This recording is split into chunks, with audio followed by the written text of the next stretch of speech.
This is symbols, follow-up, vision. And the follow-up is always a very interesting turnabout. In fact, in the ancient initiatory form of wisdom teaching, there was always a pivot. And this pivot, this turn, or one might call it the turning point or the turning motion. This pivoting, this quality of reversing field, of reversing a polarity. The Greek philosophic term that was frequently employed after Pythagoras and used by Plato, and thereafter it entered into the language, the term was metanoia. Meta meaning above, noia meaning mind. Nous is mind in Greek. Noia, noetic, metanoetic. It meant above the mind. And the pivot, the turn, was somehow a turning within upon ourselves. And that when we are able to take our vision, which looks out into the world, take the two eyes which look out into the world, and have a metanoia, have a turning about, we are able to look with our two eyes upon our own eyes. And when eyes look upon eyes, there is a quality of closing an eternal circle. That what one sees are not things any longer, but one sees seeing itself. And that the seeing of seeing snaps one awake, and one becomes a seer, one who can see. And a seer is the ancient sage, the ancient wise person. And quite frequently, the seer, the sage, in Neolithic, archaic style, was always a woman.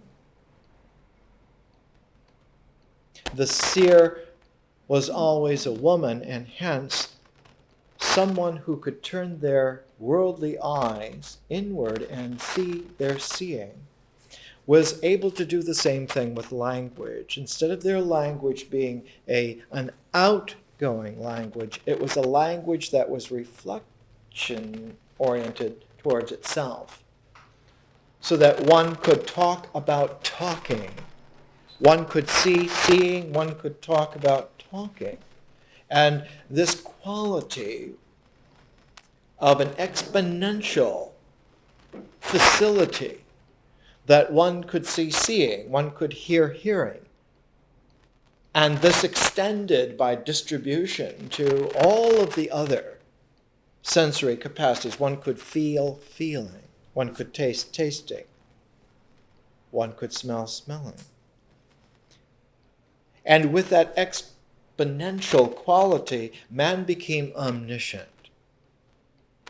And becoming omniscient, especially in the focus of the wise woman, she became oracular. She became a sibyl.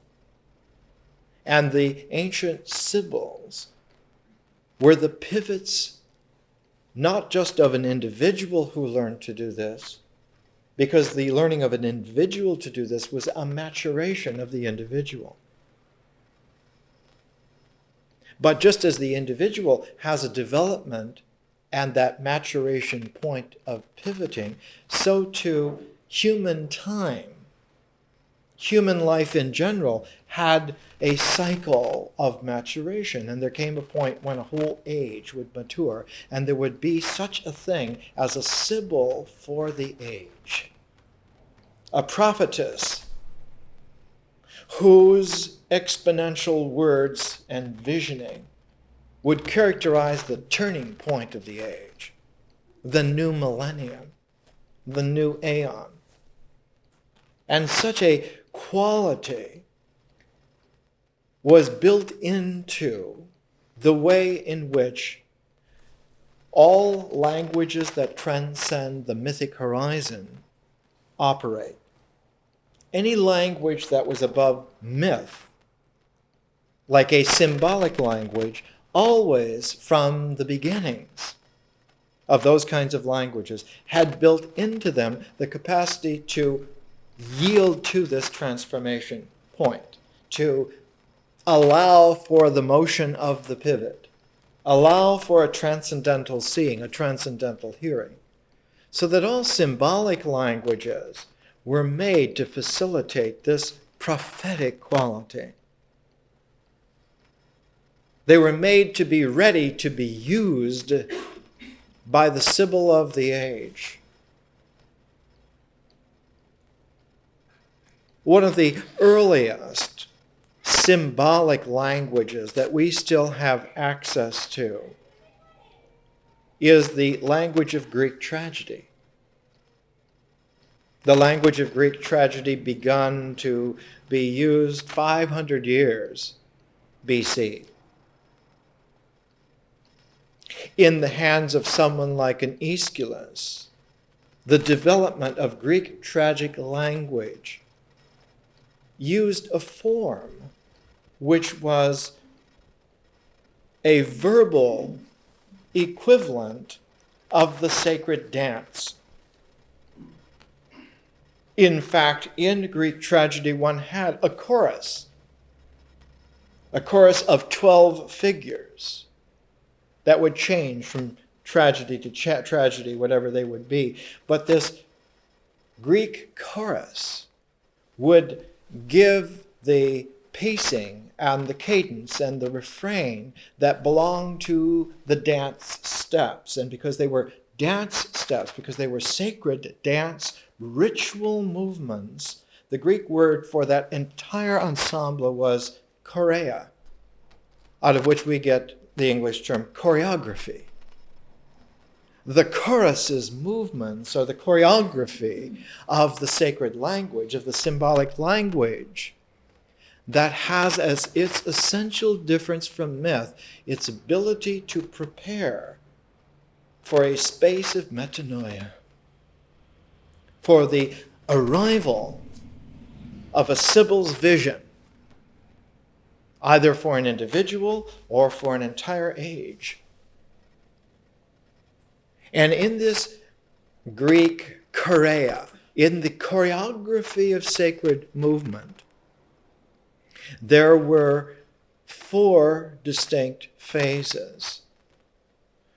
The first phase was always a clockwise motion, a natural movement that followed the way in which nature moved. That nature's movement itself was a clockwise movement. And distinct from nature's clockwise movement, there was a counter movement, a movement counterclockwise. And that somehow, for every clockwise circle, there was an equal counterclockwise circle. But that the shift from clockwise to counterclockwise required a pause. The clockwise motion would have to cease being clockwise and pause, and there was the pivot. And then when it began or moved again, it was counterclockwise. And so one has in Greek tragedy, the very formal structure of the language includes a strophe, a pause or a stand, and an antistrophe. And with deeper acquaintance with this, with sacred movement, if you would dance wisdom out, like some of the esoteric early Christianity was a liturgy that was sung around the sacred dance of Jesus. That kind of a thing. The leading of the blessed in the sacred dance was itself a paradisical state. Why do angels play harps? To accompany the dance of the blessed. And in that Greek sacred language of tragedy, one had not only the movement of the strophe of nature's clockwise motion, the stand, and the antistrophe of the conscious motion. But if one got acquainted with this, if after long experience of participating in this, one began to be alert, one began to notice that the pivot point, the metanoia pause, occurred not once but 3 times. Because there was no way to distinguish the pause at the middle from what was intuited as the pause at the very beginning. And the third point, the pause at the very end. Because the clockwise motion had to begin from some point, which itself was not motion but was a pause. Then it went through its circle, and then the second pause was the turning point, and then came all the way back to a third pause, which was the end. So at the beginning, the middle, and the end of a sacred movement were the 3 points that did not move at all. And because they did not move at all, they were exempt from the conditional constraints of time-space. They were exempt from this world. They were eternal moments. And because they could not be distinguished between each other, whether it was the first eternal moment or the second or the third, all 3 were seen not to be eternal moments within movement, but all 3 were apertures left by the absence of movement, apertures through which one could see the eternal context behind the movement. So instead of them being points that were co-opted by the movement was a form against the background of eternal non-movement, a universal stillness which was sacred. And thus the metanoia, the turning point, was not seen as a point of hiatus of movement, but it was understood to be a non-movement which was made available as a framed aperture by the defining frame of movement itself, so that human movement became understood as preparing a sacred vessel, at the bottom of which one no longer saw the vessel, but saw through the vessel of movement to eternity, eternal stillness and blessedness.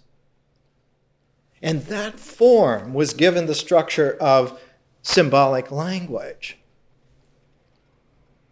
So that all language above myth, above telling stories, plots, that move from this beginning point through this middle point to this end point.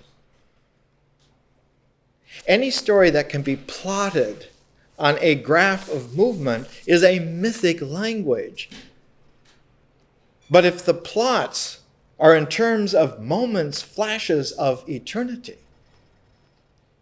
preparations of penetrating vision that looks through the movement to the background, then that language is a sacred language of symbols and a symbolic language which encourages or allows or evokes from us the ability to look through those apertures, look through to see what is behind.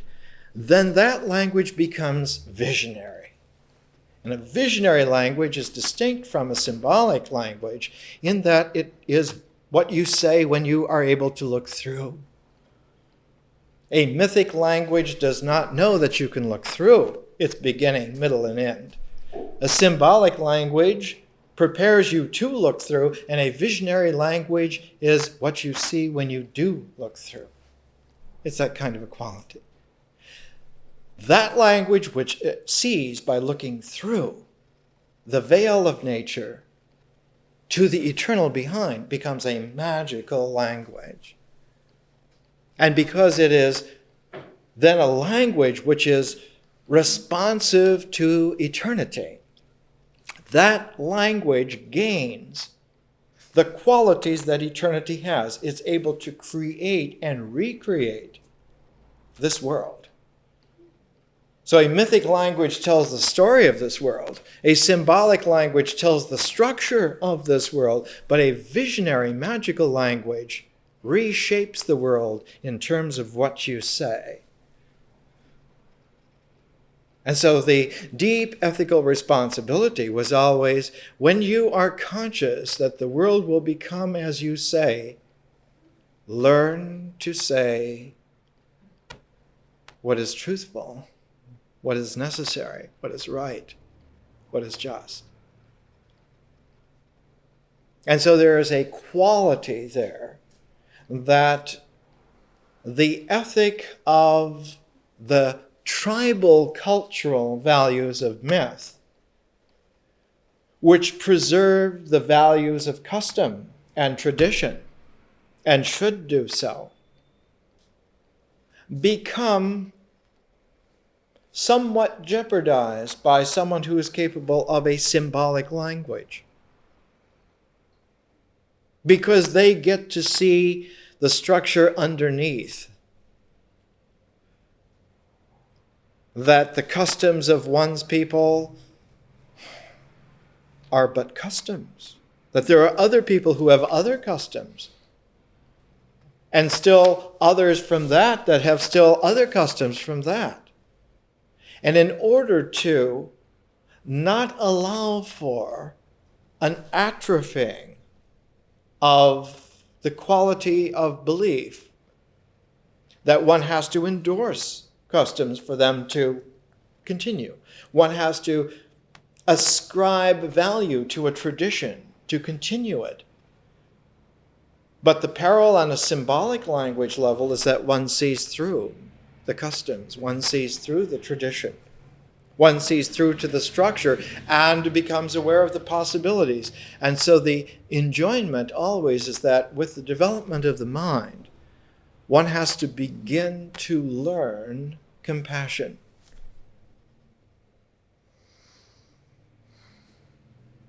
And the compassion is a compassion for the seer, for the individual. The mind's compassion is for oneself, to temper one's own ability to dissolve by seeing through with the compassion to allow it yet to be.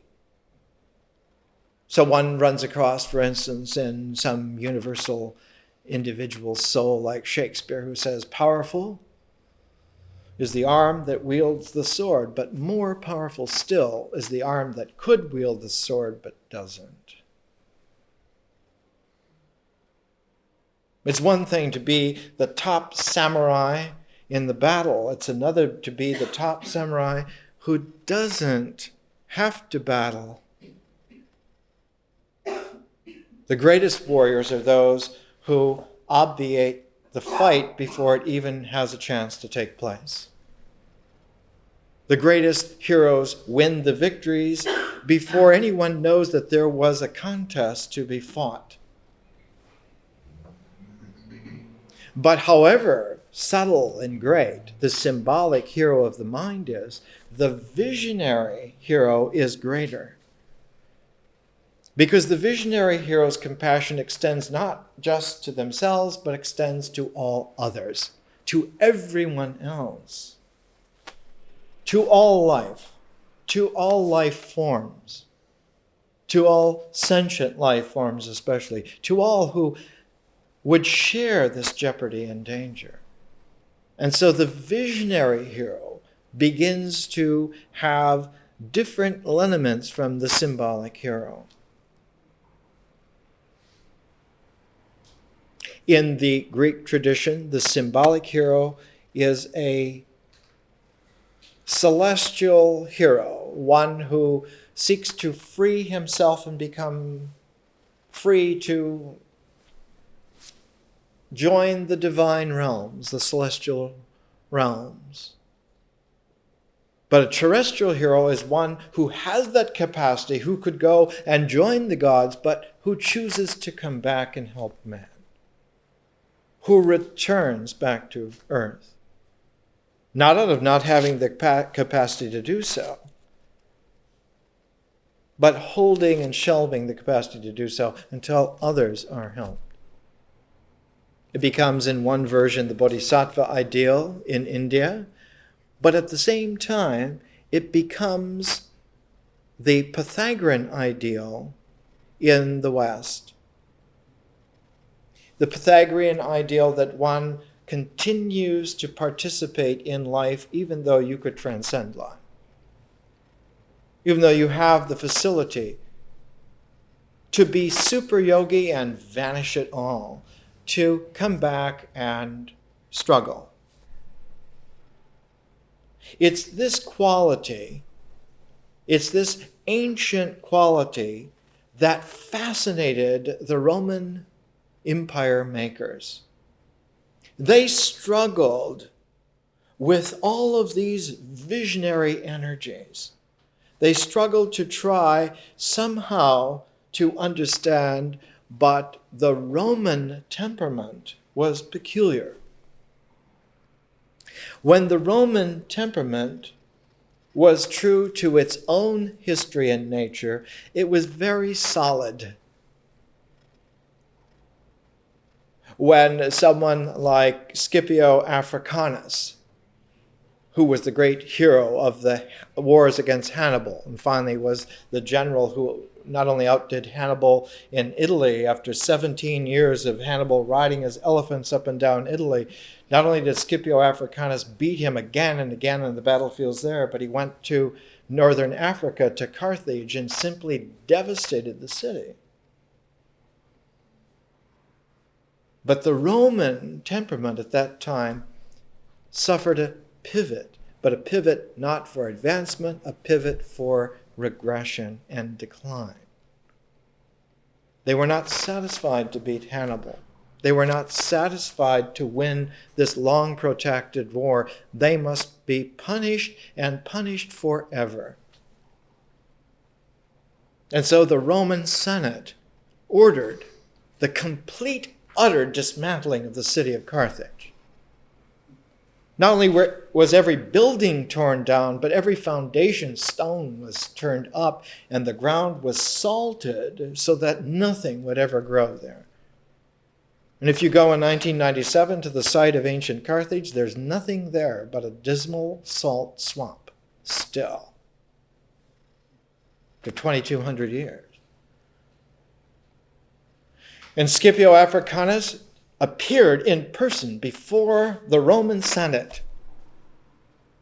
And he took their imperial orders to do this, and he tore them up before them and threw them to the floor. He said, the Roman people are not vengeant gods upon other men.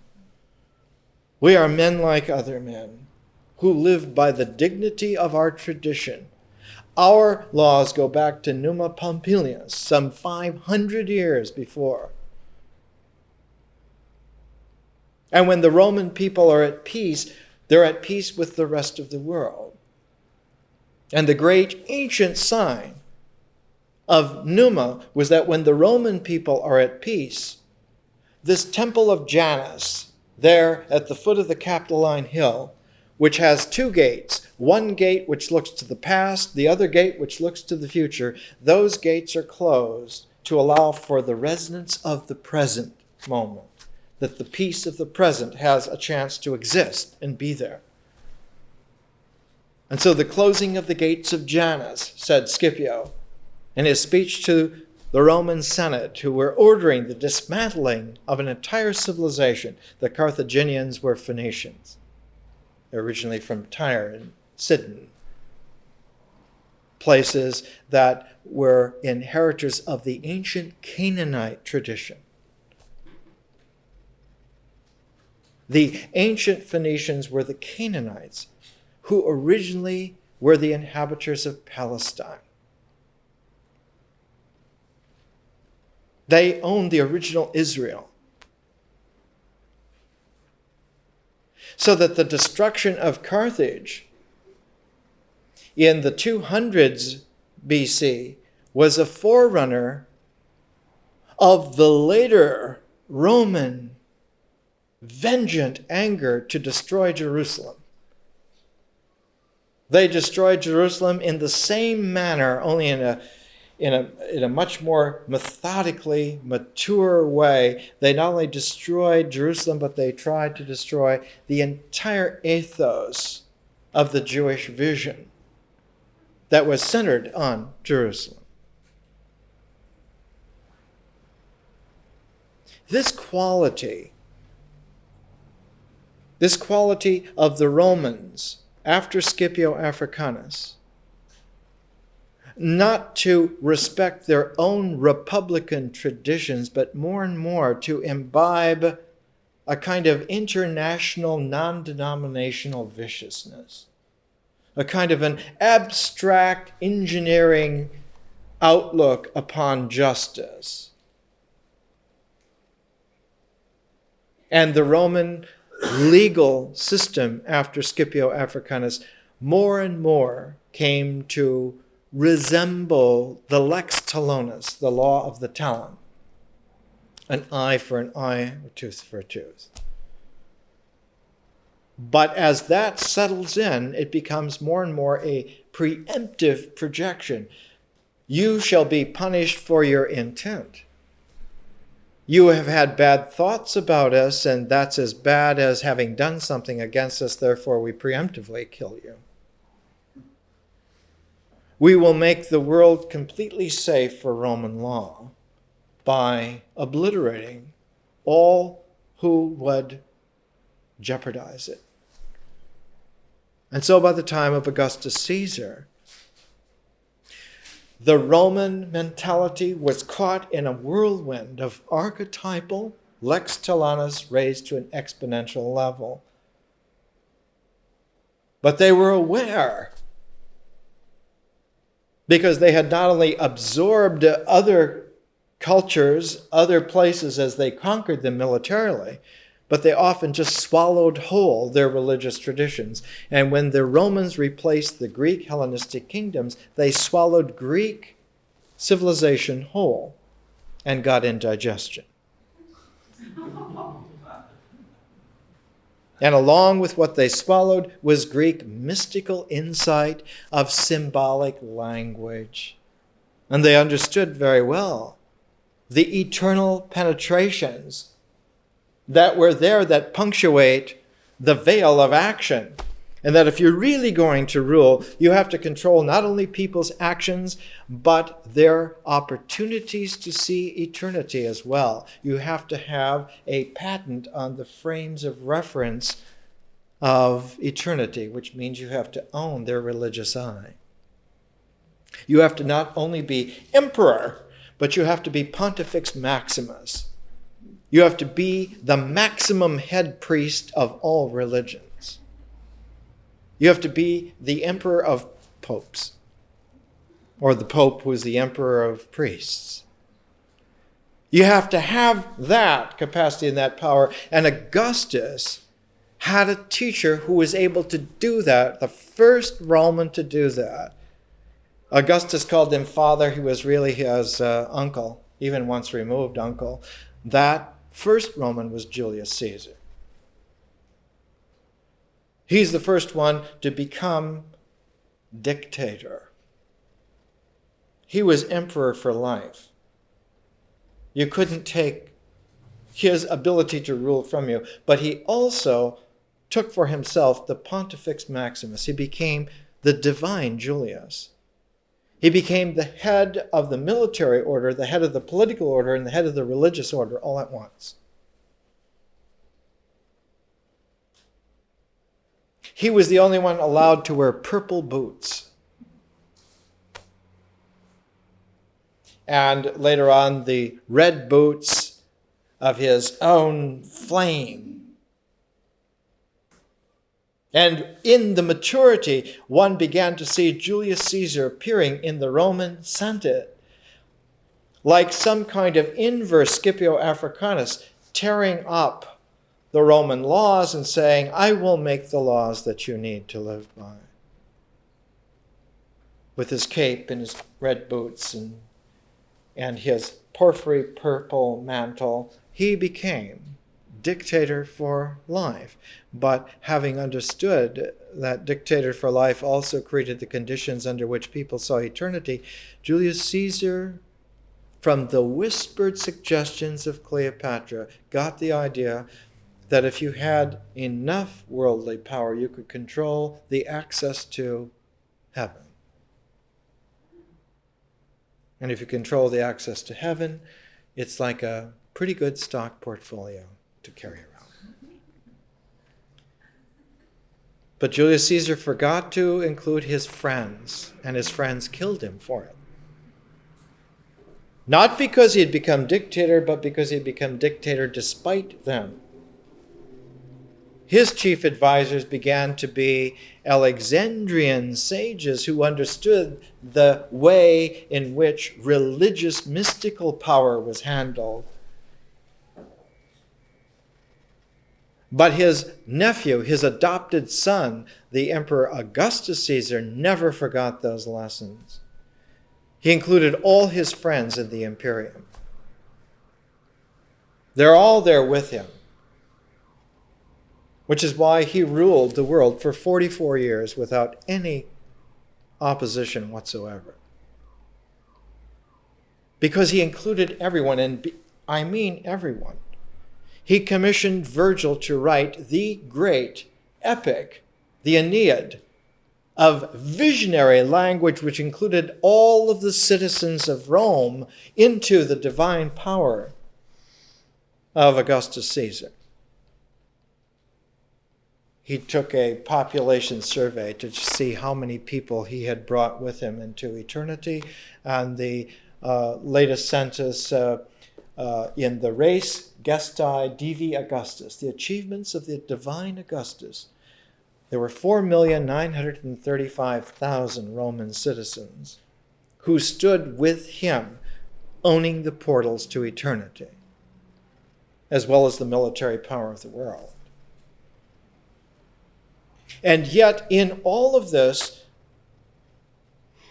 there was something that was potentially left out.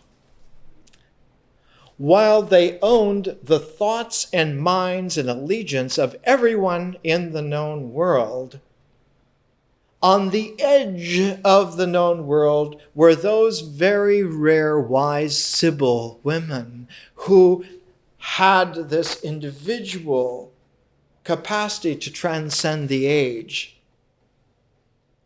And their writings, their oracular writings, were not covered by control of this world. Their writings belong to the celestial realm. And so, one of the last grabbing power plays that Augustus Caesar made before he closed the gates of Janus, first time in 700 years they'd been closed. He closed them, a war broke out someplace in Dacia.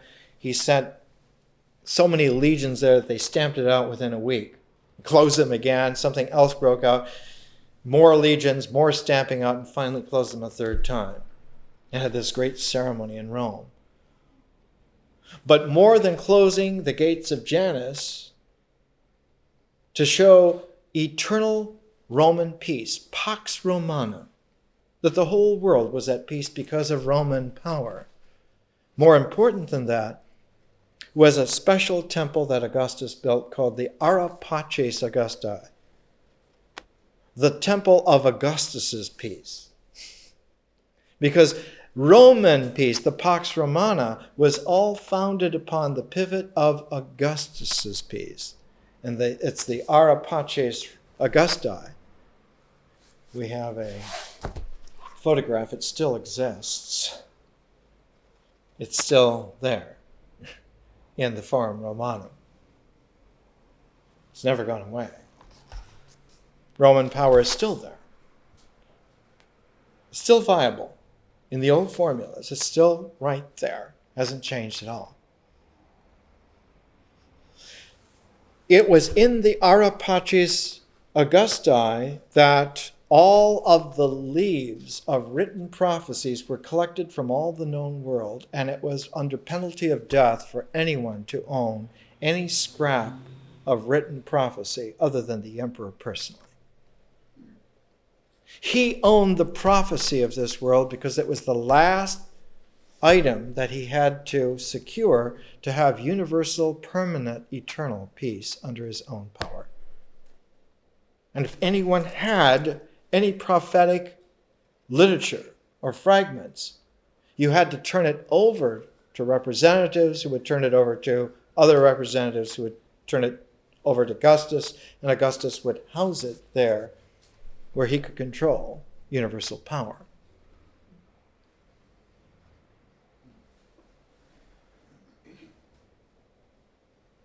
The most maddening thing of all, to the successors of Augustus, it didn't happen in Augustus's time, but happened to the successors of Augustus. Not so much to Tiberius. He was more interested in keeping track of whether his astrologers were on top of things. But the one after that, named Caligula, became obsessed with the fact that there were new oracles, that they were writing down new prophecies, that the Jews had new prophecies that were being written down, and they were not turning this material over to be held in Rome. They were giving it out to their own people. How dare they go against the gods' representative? How dare they go against the divine emperor? And it's those people who would bear the brunt of divine vengeance, namely Caligula's. And of course, the first place that bore the brunt was not a place like Jerusalem, which was clearly under Roman power. The Romans really controlled when they controlled. But it was in Alexandria, because in Alexandria, there was such a huge population of Jewish people. Philo says there were more than 1 million Jews in classical Alexandria. And they were not under the control of the Roman ethos of power for their religious views. Their own messianic movements, their own vision of some new age was clearly to them much more important. And so it was under Caligula that formal imperial anti-Semitism, institutionalized anti-Semitism, came into being. They were punished by the state specifically because they were holding visionary language that was not turned over as property of the ruling powers. They were punished not because they had different food values or different traditional outlooks, but because specifically they had prophetic visionary literature that they were holding themselves and would not give up. And so one sees that in the 1st century AD, in the very first half of that 1st century, one sees this tremendous crunch of mythic languages, of symbolic languages, of visionary languages coming together in such a torrential flashpoint that every single writer of genius of that age, no matter where they had been born, all saw that this was some kind of a pivot of the age. Obviously, some new era in human history was taking place. And they were all hedging their bets to get the information to Rome so that they could participate as advisors in this new age, except the Jews.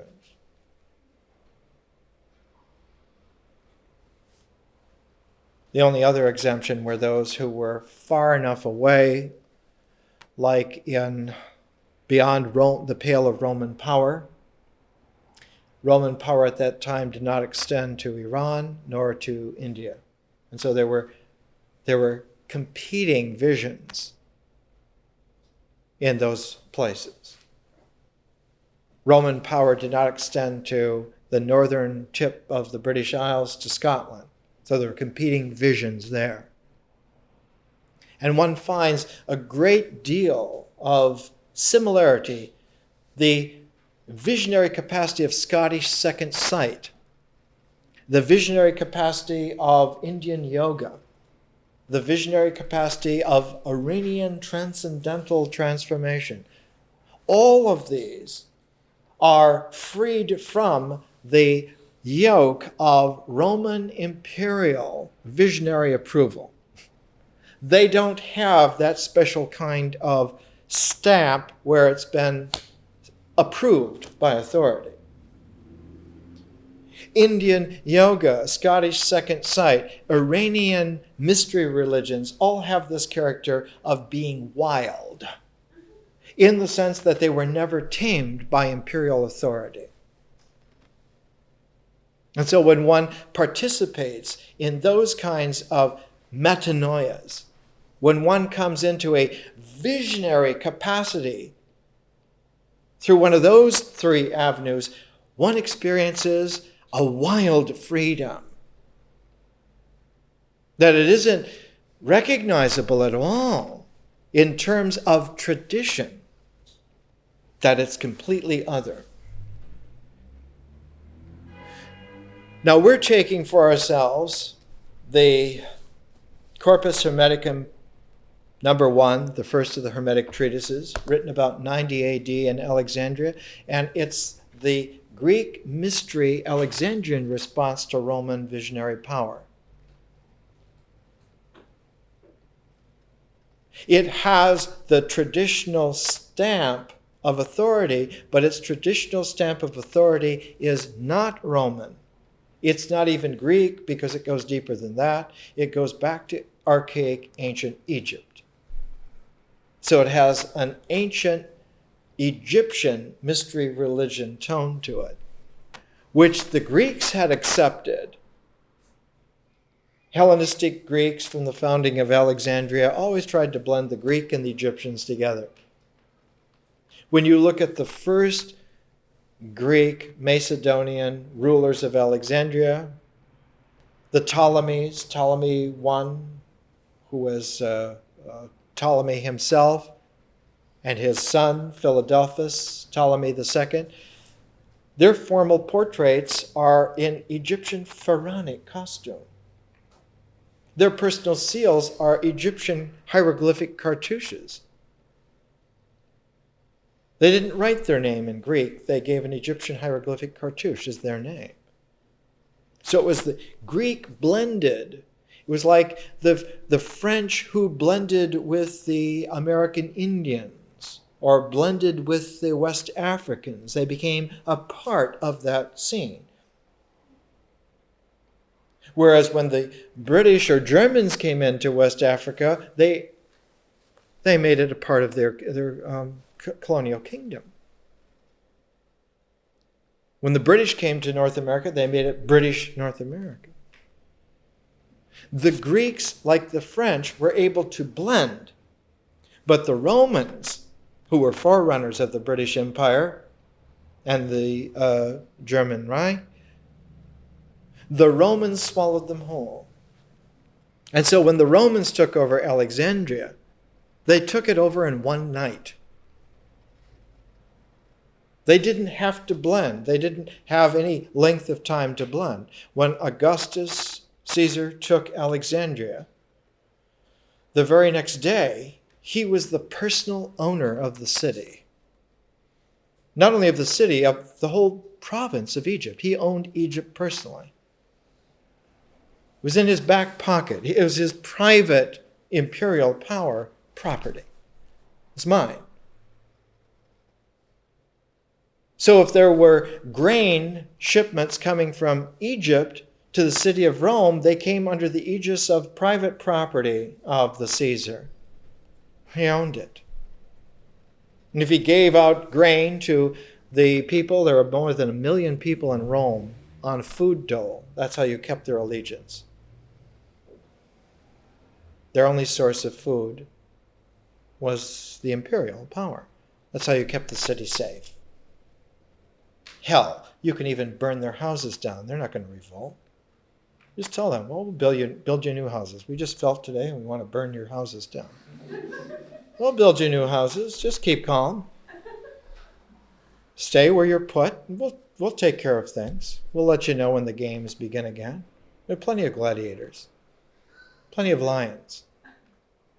It was that kind of cavalier authority which did not appear in the ancient traditions, in the ancient ways of which traditions were passed on phase by phase. The Greeks never had that quality, but the Romans did. They had the quality that today it's ours, and everyone will do it our way. And so when it came to handling eternity, the Romans said everyone is going to handle eternity our way. And for that we need a little break, and then we'll come back.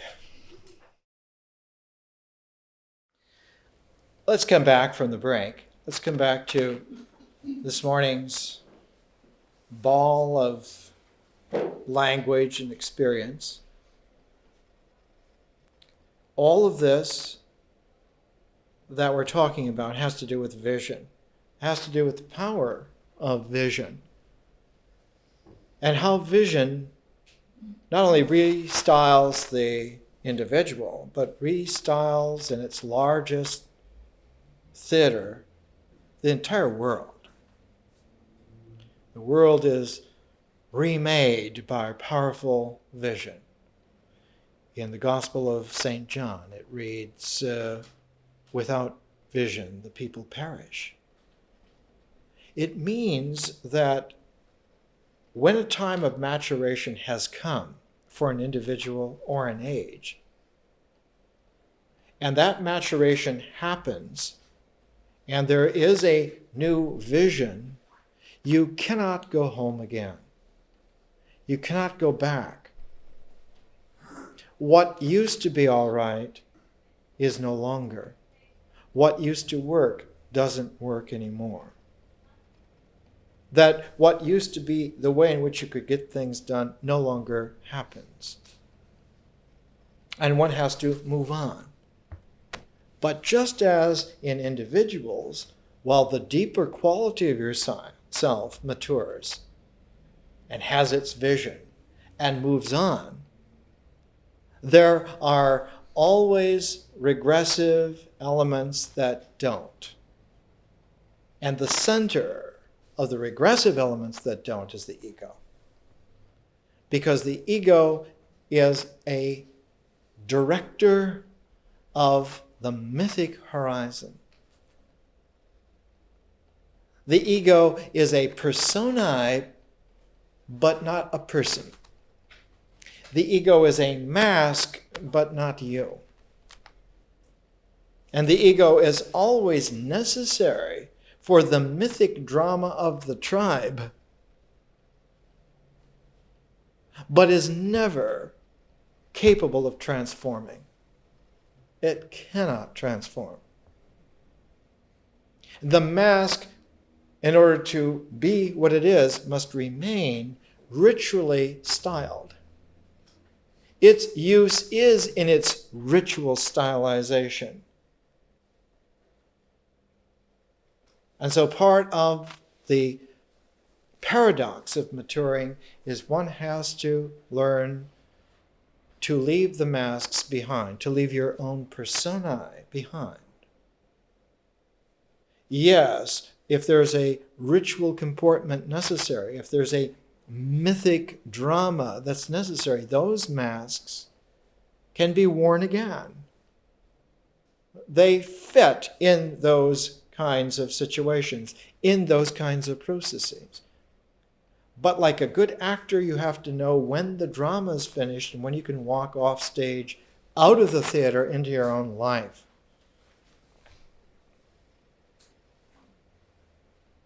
And as Wallace Stevens wrote in one of his poems, the good man has no face.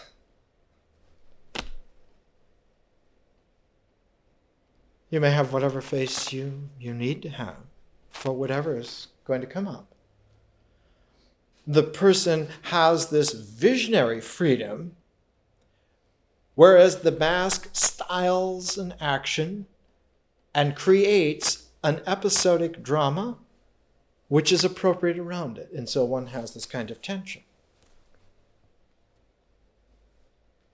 And having worn a mask so long, one becomes addicted to the feel. One becomes uneasy at being nude, of not having a face.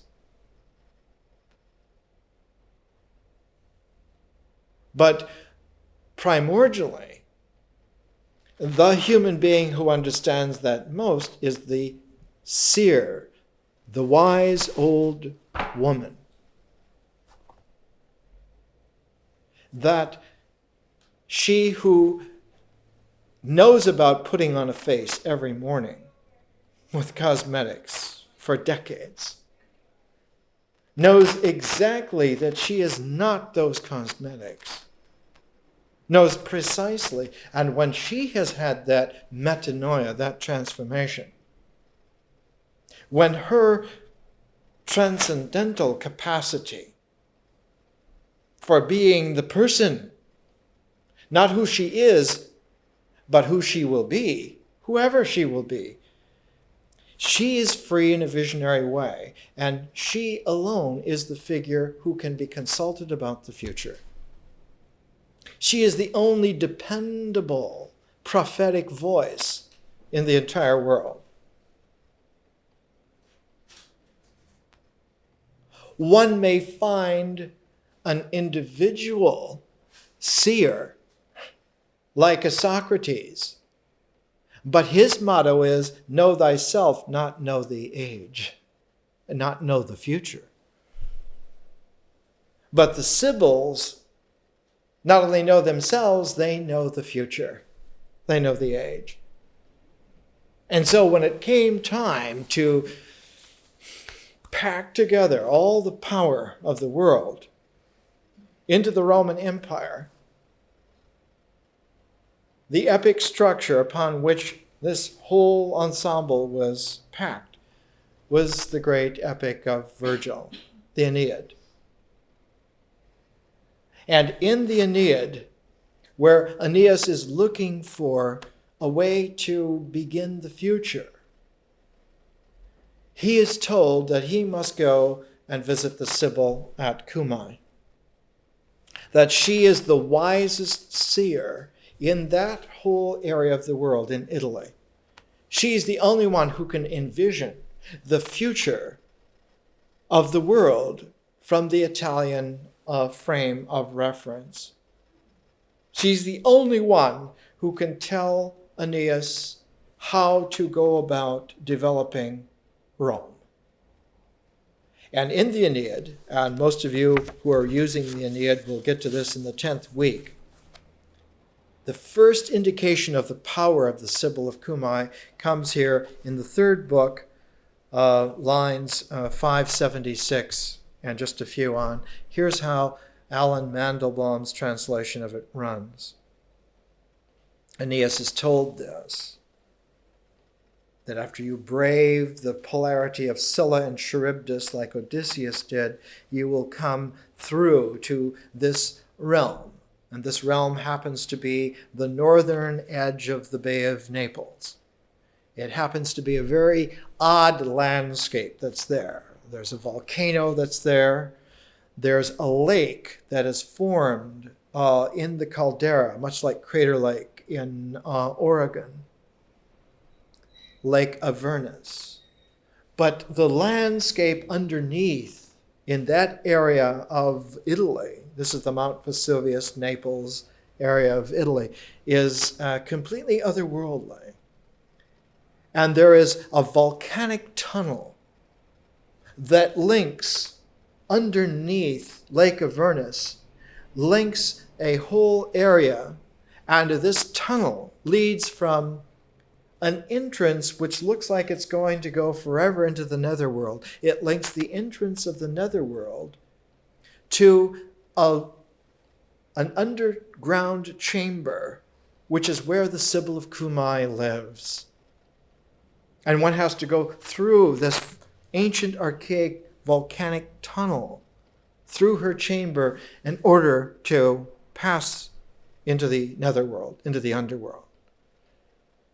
Now, in very ancient times, long before the historical Italians, long before 750 BC, back many thousands of years, to give you some idea, the ruins, the Paleolithic fields had become Neolithic domesticated animal and plant places by 9,000 BC. And some of the ruins of archaic mystery temples on Malta go back more than 10,000 years. And that same wave of men and women made the original Sibyl of Cumae chamber. They re-sculpted the volcanic chamber into a place where on one side there were a series of high windows in a peculiar shape cut. The shape actually is very similar to the mystical Mayan key window, only an elongated El Greco version of the Mayan key window. There's a Mayan key arch at the Philosophic Research Society that Manly Hall had built to be the portal to the mystical library there.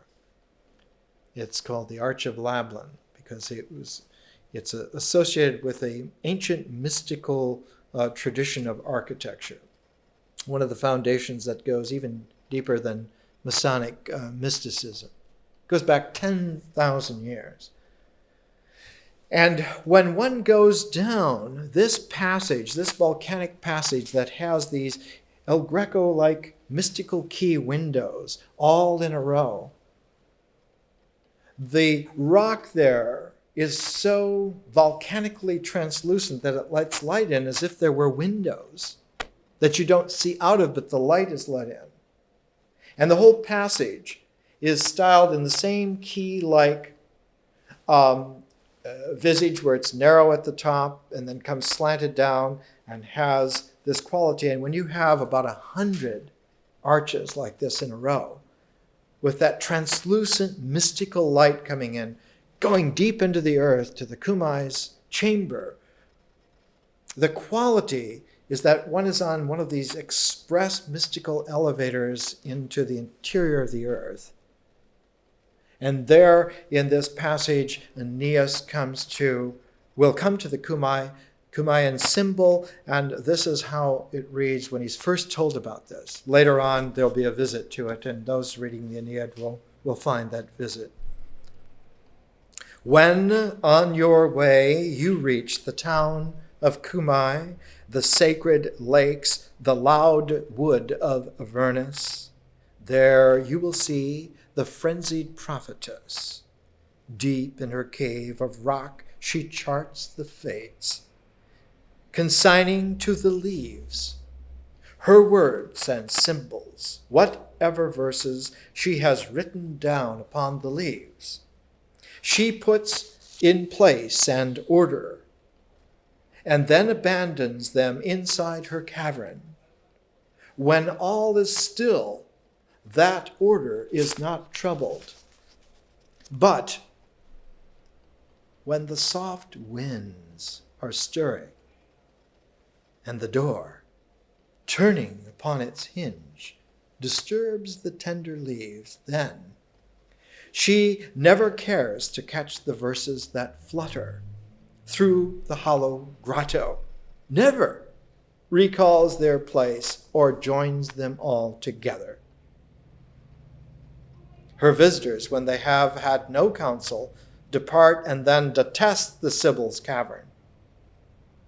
And he's told he will have to pay attention to maintaining a stillness when coming there, because on the Sibyl of Cumae's leaves she has written all of her trance language and then ordered all that trance language into a chronological pattern.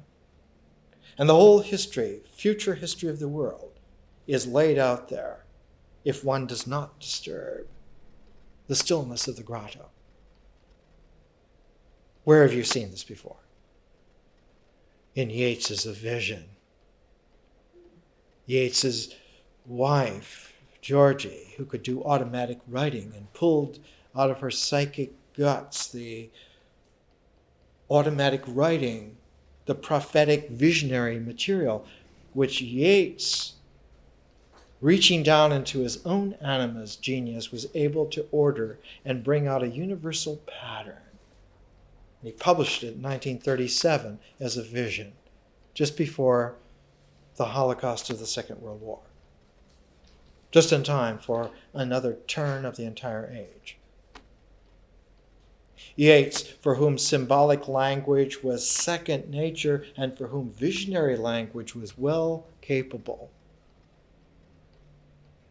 Because something even higher than visionary language exists for human beings.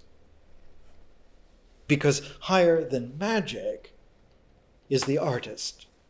Art is much more powerful than magic. Much. The artist is much more capable than the shaman. The artist is able to use the conscious person prism to reorder what has become confused.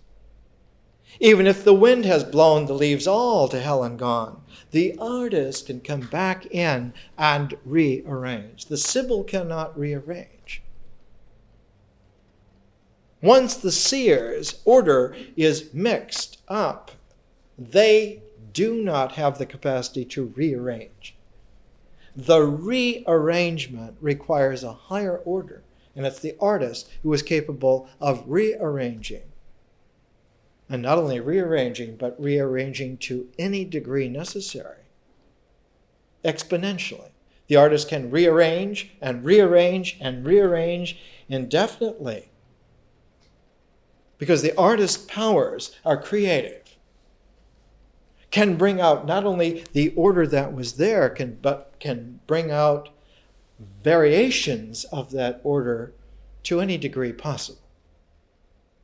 So that one finds a tremendous jump in capacity. It's like the jump in capacity where someone like a Wagner who discovers musical motifs and is able to weave them in and bring voice and drama and music all together and portray these fantastic panoramas, like the Ring of the Nebula. And yet, a musician who transcends Wagner to such an extent to make it almost laughable, Brahms, who mastered the art of variation. And when one understands musical form really well, Brahms's freedom of variation makes a possibility that Wagner wasn't even able to envision. Great as he is, wonderful as he is, Wagner could never have written the Second Symphony of Brahms. Never. How many string quartets or quintets by Wagner are there? How many ineffable piano pieces are there? How many songs? And yet there's Brahms. That kind of equality. And when you stand from the artistic freedom of Brahms, one is able to see like a Stravinsky, whose music is just light years beyond what was capable of for Wagner, who's already very advanced.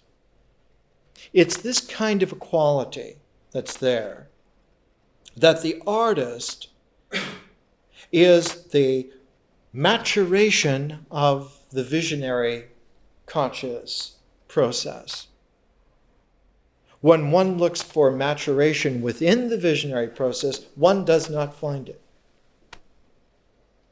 A vision carries its own generative freedom, but does not have any kind of a maturating focus to it.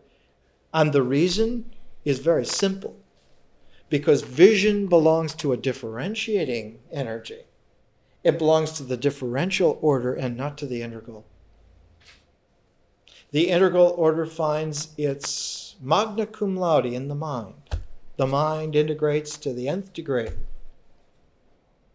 The mind brings together so completely and perfectly that the entire cosmos can be integrated in a mind that's capable.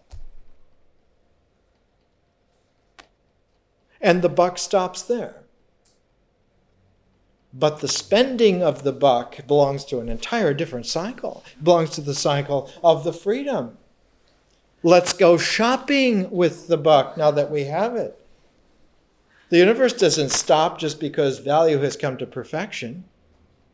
Someone once asked an existential philosophy professor at the University of Wisconsin about 35 years ago, I guess now, said, "Well, but doctor, what do you do after you understand all this?" And he looked at her, straightened his bow tie, and said, "My dear, you live."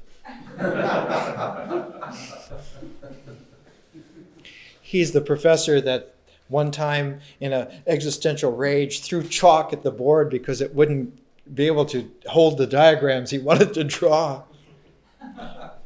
He's also the one who stood at the lip of the stage one time. A couple of graduate women were knitting down below, and there's this huge auditorium of undergraduates all taking notes, but these graduate ladies were like knitting. And he got peeved at this and stopped at the lip of the stage, and he said, "Ladies, do you not know that knitting is a form of masturbation?" And one of the graduate ladies, without missing a stitch, looked up and said, "Dr. So-and-so, when I knit, and when I masturbate, I masturbate."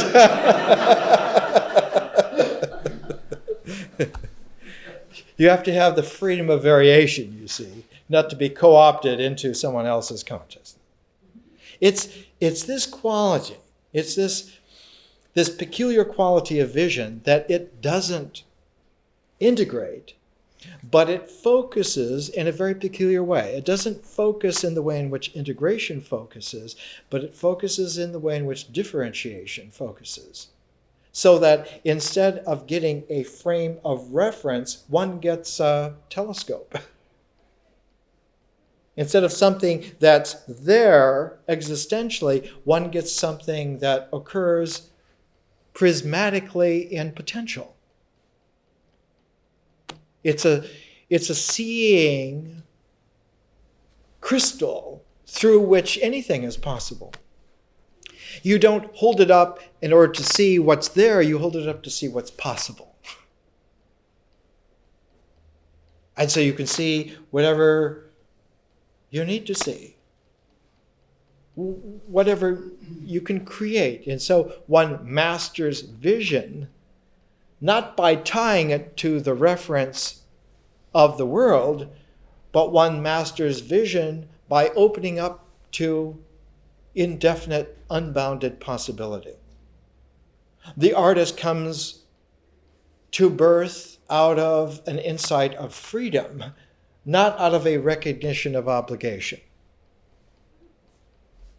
And this, of course, creates problems for those who are existentially, ethically alert. Someone like a Kierkegaard, who says that the aesthetic life obviously has to be inferior to the ethical religious life. In the either or, are you going to be an artist or are you going to be moral? Because he could see, because in Hegel's development of the philosophy, he says the spirit of the ages is free. It's not constrained by the sacrifice that has gone before. It's completely free. Will go where it wants to go. And this bothered someone like Kierkegaard. That the freedom of the artist is a jeopardy then to those good old solid existential ethical necessities. And so the Kantian categorical imperative subtly brings Kierkegaard around to prefer something else. The Kantian categorical imperative is that before you do anything, you have to ask yourself the question, what if everybody did this? And very frequently the answer is, if everybody did this, it'd be a hell of a world. Better not do it. But on the other side is the existentialist imperative, not the categorical imperative. The existentialist imperative is you ask yourself, what if nobody did this?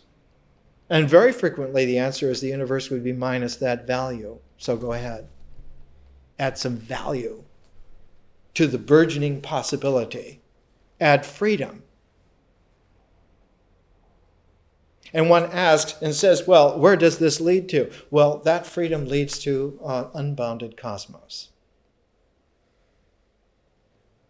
which is not identifiable by any frame of reference, because it's always going to color outside whatever frame of reference there is.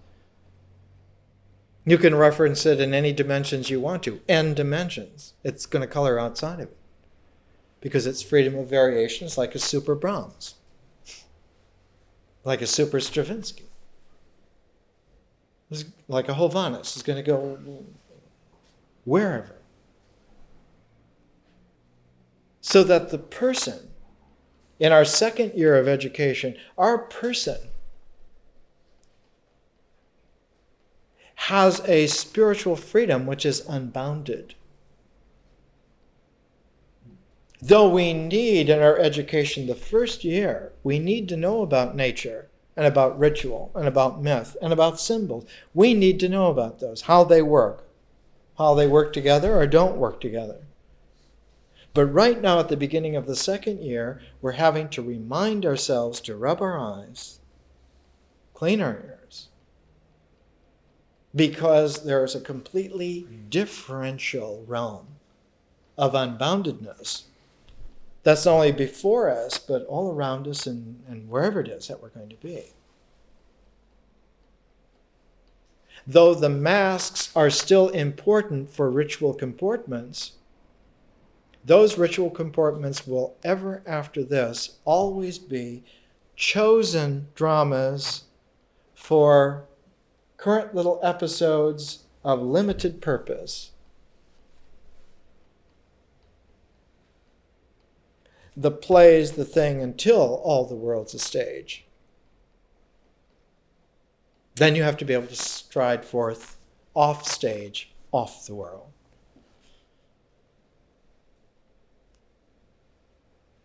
And now in our generation, it's literally a physical stepping off. This quality in the Aeneid, in the Roman Empire, because it was taken whole in such a way that it was swallowed and undigested and passes down to the present generation intact. It's still there. Unless you have some background, unless you're educated, you don't even recognize it when it's right there in your face. For instance,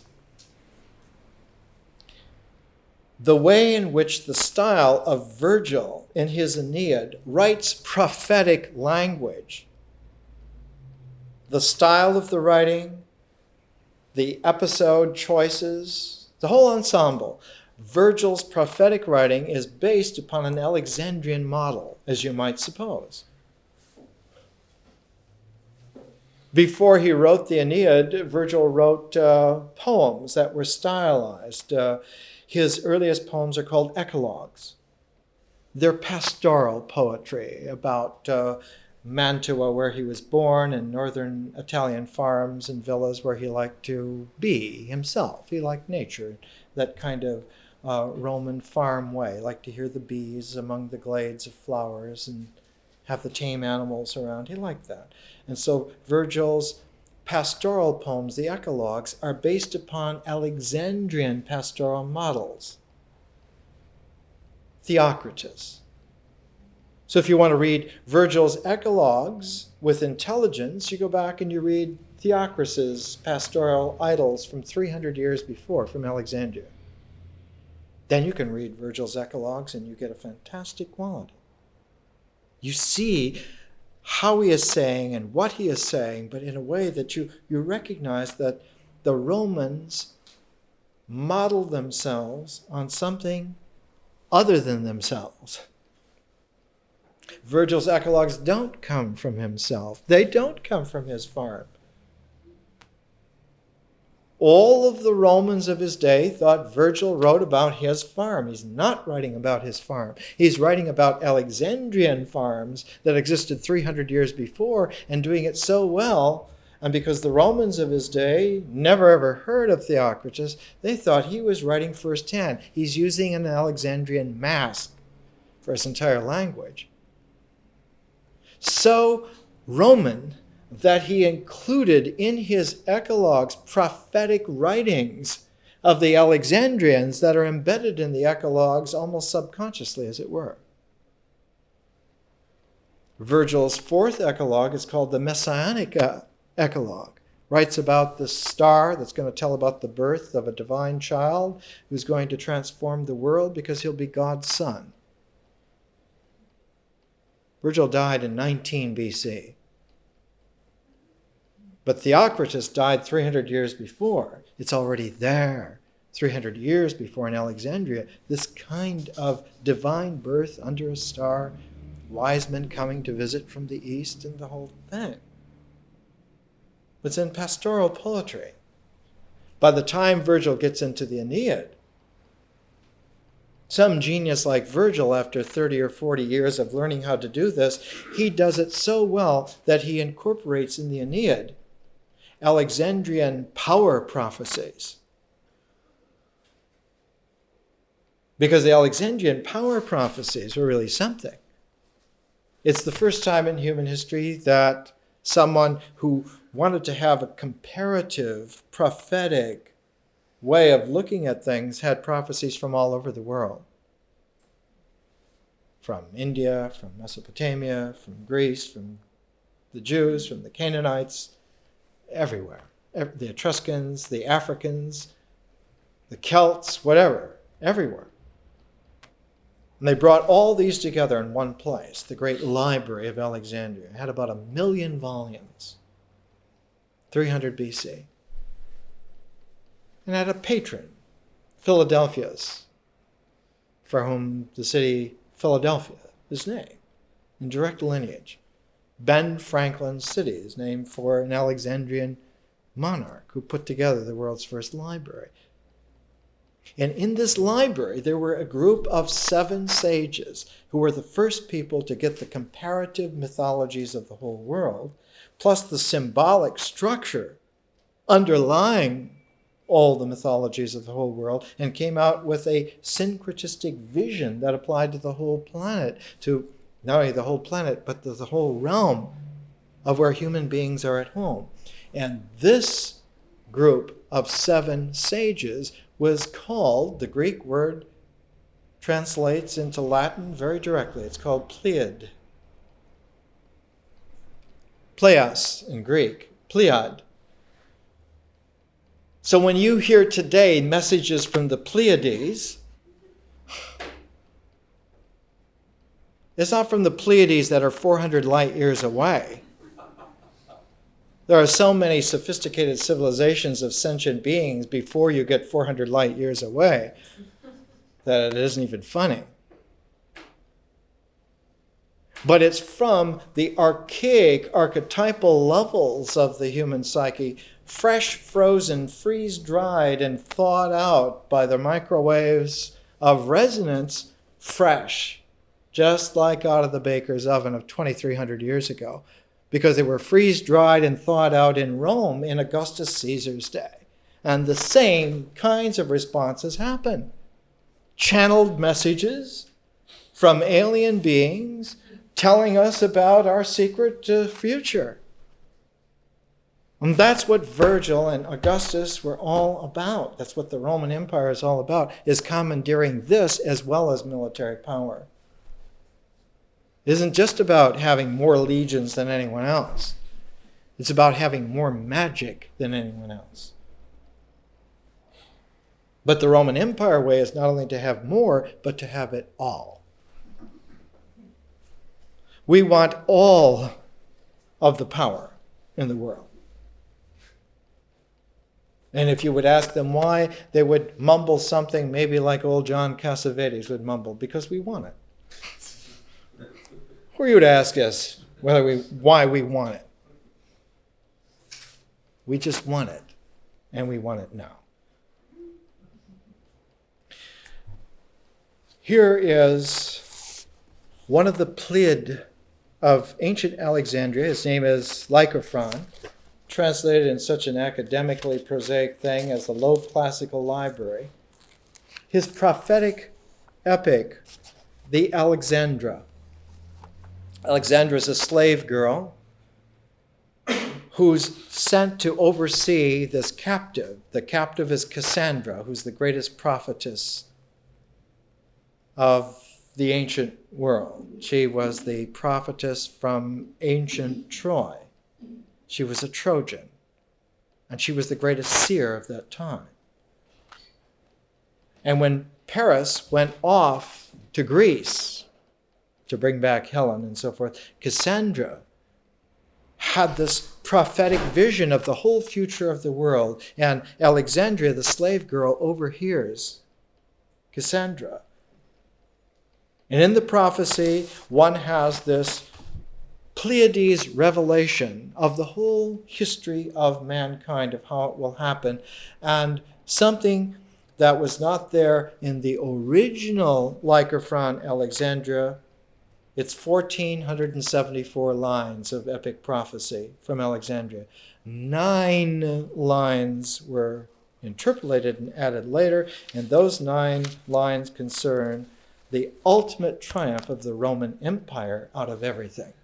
After all these complications, who's going to own the scepter and monarchy of earth and sea? Yeah, the Romans.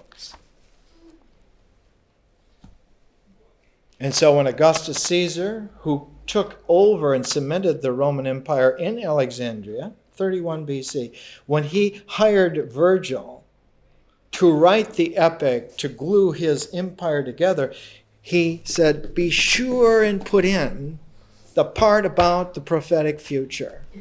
Because we not only want all the power now, we want all the power that ever will be. Because the way to make it really good, to make it really safe, is to commandeer the future as well.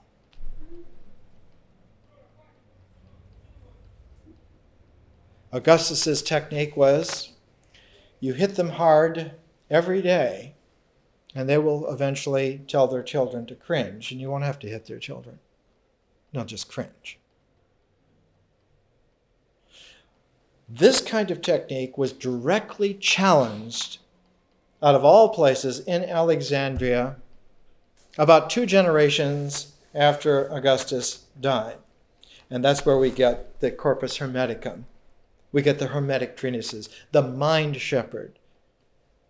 The mind shepherd who's an artist of consciousness, who says, who has all the power in the universe? All the power in the universe is not in some monument in the center of Rome. It's not in the Roman Empire. It's in the spiritual person, whoever matures to that point. Every single spiritual person has so much more power than the whole Roman Empire. Yet, there's going to be an implosive conflict that happens. And so when the Corpus Hermeticum, when the Poimandres, when the mind shepherd of Hermes Trismegistus comes into play, one has here this kind of language.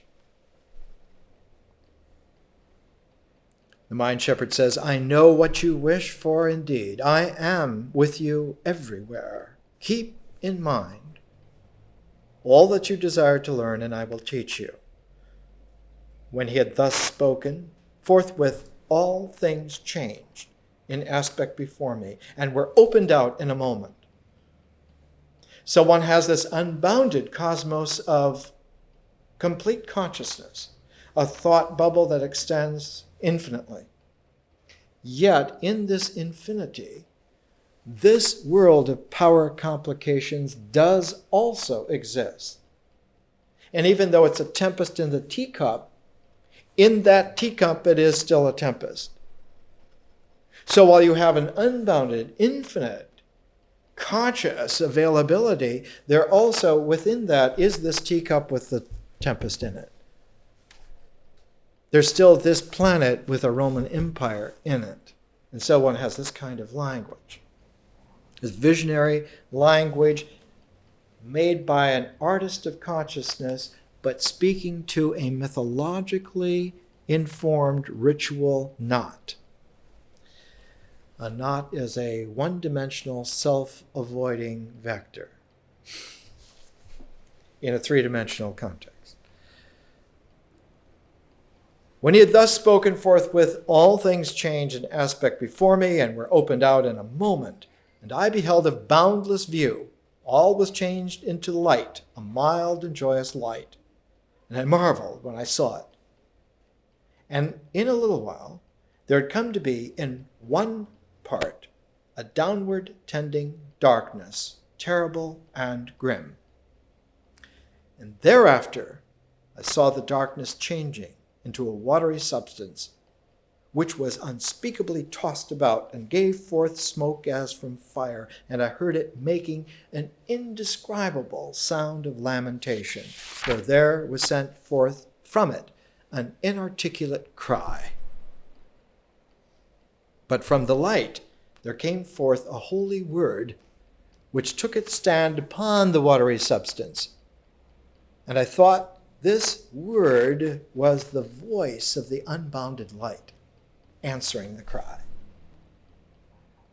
So you get this quality that even in a cosmos of unbounded light that has a voice of peace, there's still in one part a darkness that engenders smoke and fire and a cry for help. And because of the universal quality of nature, because responsiveness is like a law of nature, the voice of light must respond to the cry of help from the darkness, from the smoke, from the chaos. And so right at the beginning of the Mind Shepherd, one gets this incredible dialogue of infinite light with a trapped voice in a spot of darkness. And one gets this kind of contrast that even with the infinite voice of light, it still pays attention to one voice in the darkness. If the universe contains one angriest cry, the entire unboundedness of heaven will respond. So one gets this tremendous vision of the Hermetic works.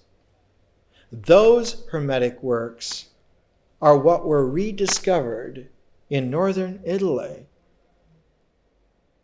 and made the Renaissance. And right at the apex of the Renaissance is our little book from Pico, which we have made some copies of against copyright rules because they let it go out of print.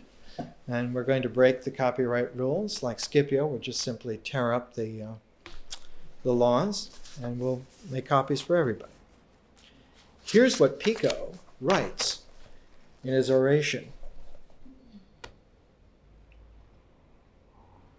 For this reason, I have not been content to add to the tenets held in common many teachings taken from the ancient theology of Hermes Trismegistus, but also from the doctrines of the Chaldeans, of the Pythagoreans, from the occult mysteries of the Hebrews.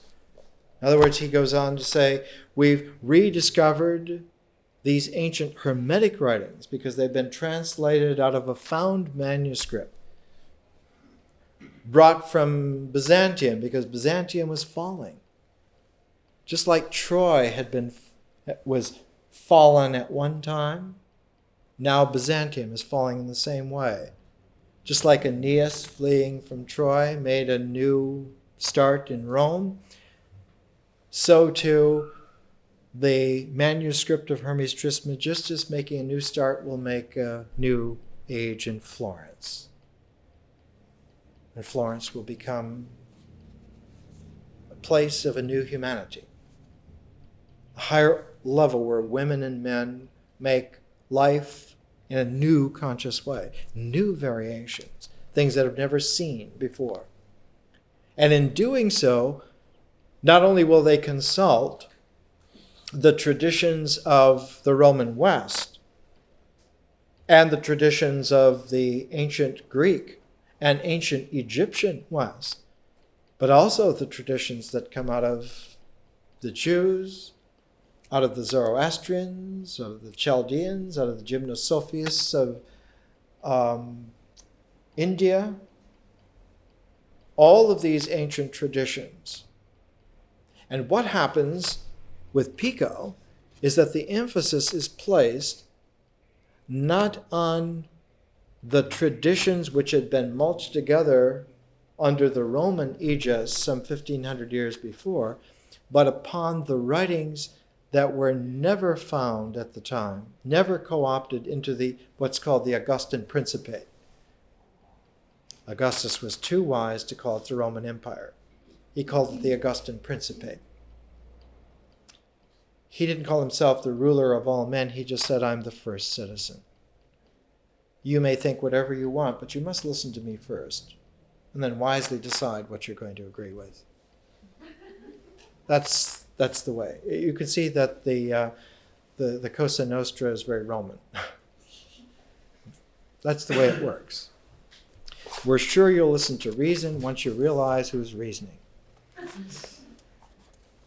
Here's two fragments from the Chaldean oracles, which also resurfaced in the Renaissance, which were not co-opted by the Augustan Principate because they didn't know about them, because they were outside the pale of Roman power. Fragment 5, for the first transcendent fire does not enclose its own power in matter by means of works, but by means of intellect. It means that the first level of transcendental consciousness does not use the forms of ritual existence, but uses the forms of mental power. The second fragment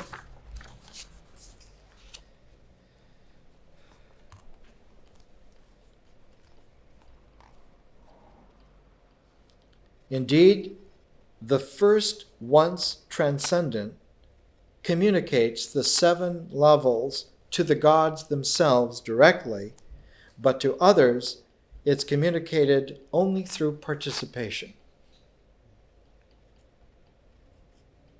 In other words, if you don't master the forms of the mind, the objective forms of the mind, then you have to go all the way back to the objective forms of the body in action. Those who get the forms in mind directly are able to speak on the level of the gods, but those who have to go back and get it through the objective actions of the body have to remature all the way back through the ritual, mythical, and symbolic phases. In other words, you go back to square one. You go back to the first grade. You have to learn all over again. The rediscovery in the Renaissance of the Chaldean oracles, of the Jewish Kabbalah, of many other prophetic works, the Orphic hymns. There are many other prophetic works which were not included, as well as the Hermetic treatises, as well as dialogues of Plato that had been never co-opted into the Roman Principate. All of these works were laid out together and became like this feast of possibility. By the time of Pico, the feast of possibility included every single one of the mystical traditions of the ancient world.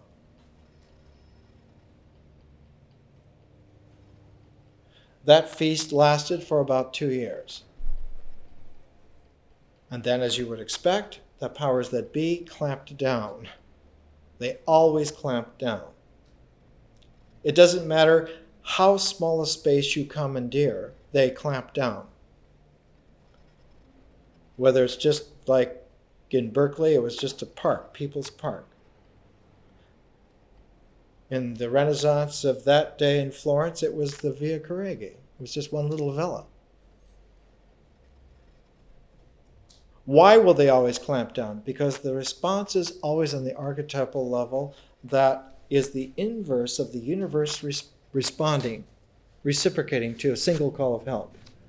Power always will engage with a single challenge to their authority if the challenge penetrates and gets through.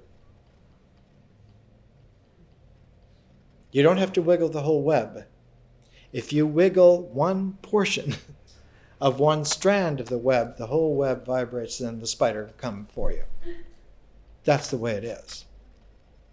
If you don't know that, you haven't lived long enough. They come for you. When you wiggle the web, they come for you. Because your challenge is food for them. They need the energy of your challenge in order to nourish their own paling vision. They wait for the day for some little hero to come in. And if she is wise enough, she learns not to walk on the web, but to fly beautifully through the spaces in the web. The real heroine is that figure who doesn't touch the web. She flies through. She's the one who is free. And her name was always Psyche. More next week.